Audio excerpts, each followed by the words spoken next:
Well, I look back, I enjoyed it. And that's a part of my life that I quite enjoyed and looking back at. There were two occasional keepers here. The first occasional keeper was Andy Flowers, and they were needing a man, so he phoned me. And I didn't want to be a lighthouse keeper. I was shanghaied into I first slept in a caravan at the end of the principal's house. And the first night that I was in it, it was a flying gale like today with north wind, and I thought, well, this survived till the next day. You had a gale and wind for the west coming out of a fitful. It was a terrible place up here. You could hardly open the door and you could hardly keep your feet. You were very near on your hands and knees. No, there were some wild nights up here. When the foghorn was here, it was meant 24 hours a day. So you had somebody here all the time. I was kind of wary in the middle of the night here and start up the foghorn on my own.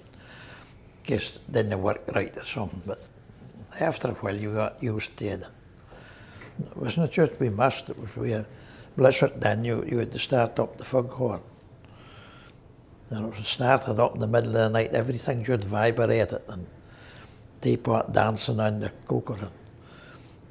And you wakened up in the middle of the night and it was like an earthquake.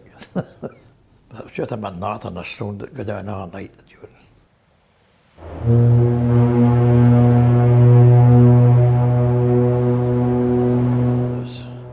You couldn't sleep for it. You didn't have the hours here in the summertime. Winter time you would more work with the darkness.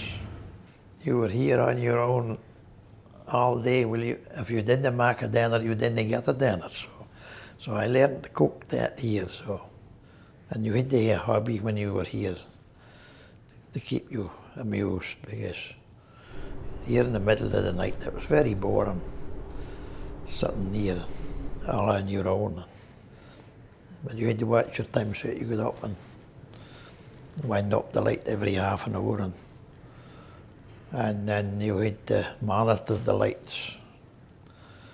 Brasse and Moussa, Fair Isle North, and then when I was here there was a light that came in and Fuller, and we had to monitor that at midnight as well.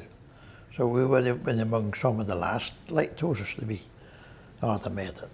When we were working here, it was more or less a working museum, because you were kind of handled to keep the light down every half an hour. Well, some of them said they were been to the moon and back, and they were still kind of handled here to keep the light down, and it was what came here 100 years ago, and it was never moved down to something. So that could work automatically.